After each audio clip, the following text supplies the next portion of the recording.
Hey guys, New Jersey Piper Ben here.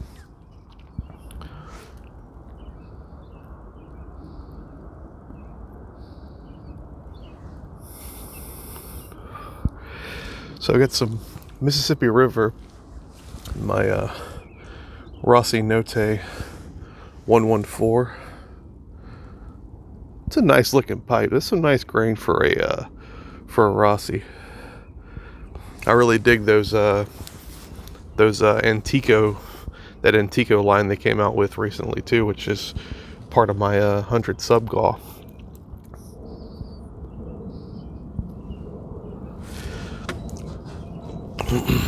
Pardon me.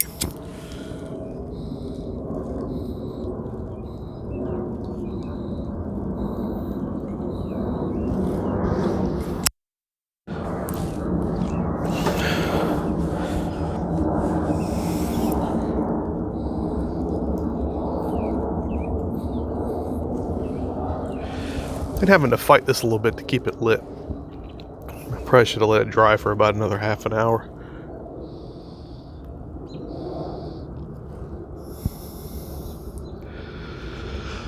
But yeah, just quick GAW reminder, sorry.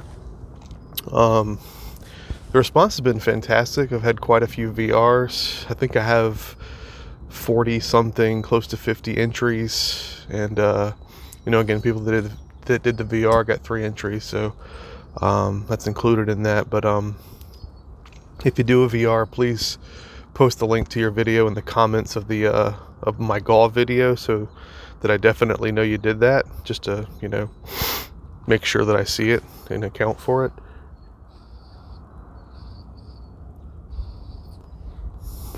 And again, feel free to enter. I'm going to keep it going until the end of the month, so there's still plenty of time left.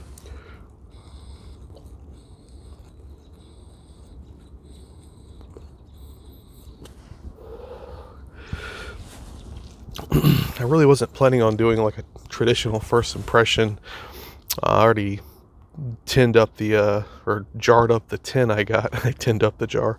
I jarred the tin I got because those SPC tins are not metal at all. They're cardboard. So, yeah, but I don't know. Probably, a few months is not going to hurt anything, but yeah, just to be safe. But I'm really, really liking this Mississippi River. It's super duper smooth. It's like a velvety smoke.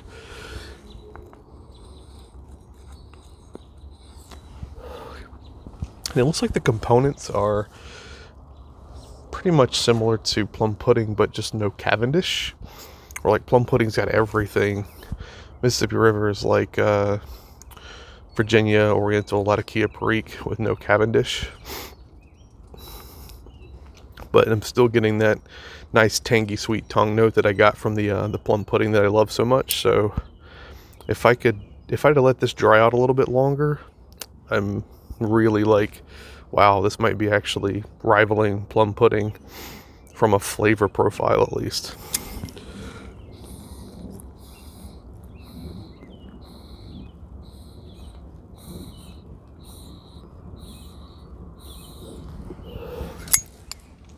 I think plum pudding's got it beat from just a sort of boldness standpoint, sort of a strength, bold, stronger sort of flavor standpoint. I would say this is in the same sort of ballpark from a flavor standpoint, but again, smoother, much more easygoing, I think.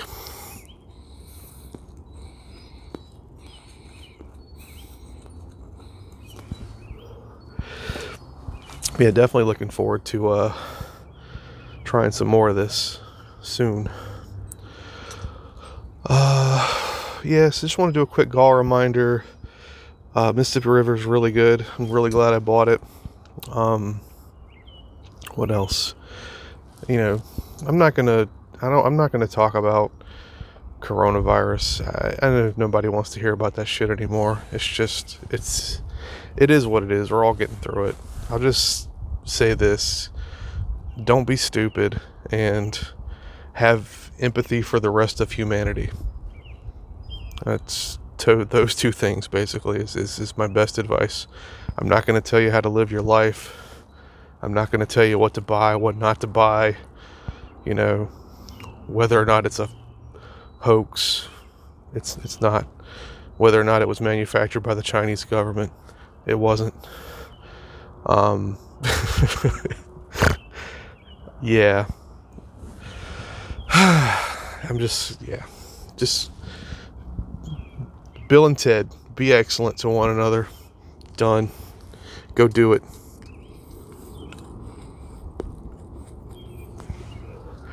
What the hell? I can't get a good burn on this thing. I'm gonna do I'm not really sensing moisture. I don't know. I know I didn't pack it too tight. So I can just, it's weird that I'm not sensing moisture because of, again, I don't really think I let it dry long enough, but I'm just wondering, is that why I'm having trouble keeping it lit? I don't know. I know this pipe is reliable because I've definitely smoked this pipe plenty of times before. Strange.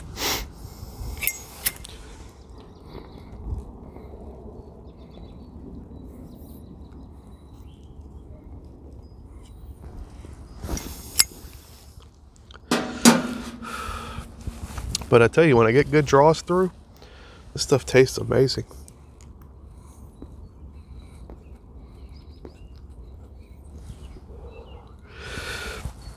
Joe Langford knew what the hell he was doing. What else about this? I don't have the special reserves, which seem to have slightly higher reviews, but much fewer reviews. I'm not messing around with none of those chunks of barrel in the thing. I think that was kind of more hype than anything. And watching Martin at Over a Pipe kind of talk about those. It's yeah, I don't know. To the extent an external force in the same sort of sharing the same atmosphere with tobacco can literally infuse itself into that tobacco and drastically change the flavor profile of that tobacco without any other outside forces like heat, temperature, pressure, all those sorts of things playing into it. I don't see how plopping a chunk of wood inside of a tin is really going to do much. And if anything, again, per Martin at Over a Pipe, it kind of made it worse. So, I don't know. I mean, if you like it, that's fantastic. I'm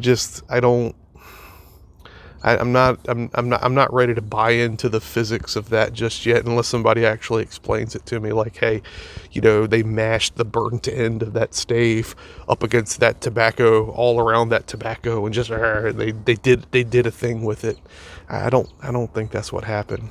And it's cool to have a stave in a tin of tobacco. That's really neat. That's kind of a cool thing from a marketing POV, and just from a it's interesting. I totally understand that. But as far as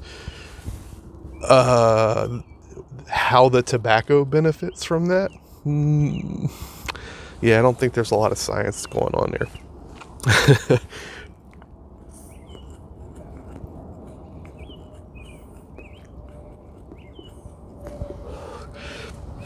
And again, to the point of the 10, how can you improve on perfection?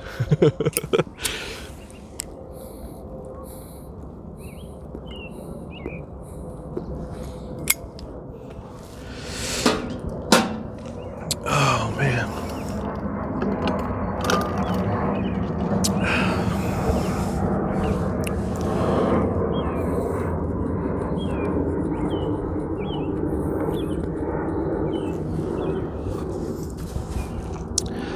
Gosh, that's good.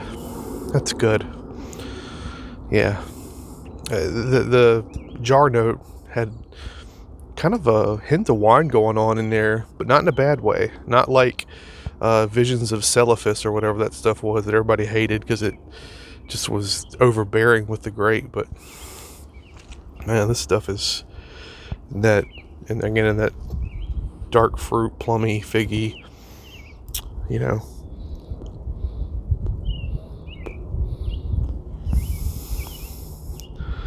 Yeah. Mississippi River's pretty damn good, y'all. Try it out. Again, highly recommend it. I got to get some more SPC stuff. Mississippi River, Plum Pudding are by far the two most popular, but they have some other stuff in there too that have some good reviews. Not as many reviews, but good reviews. So maybe one of these days, because I don't have enough damn tobacco as it is. But one of these days, yeah.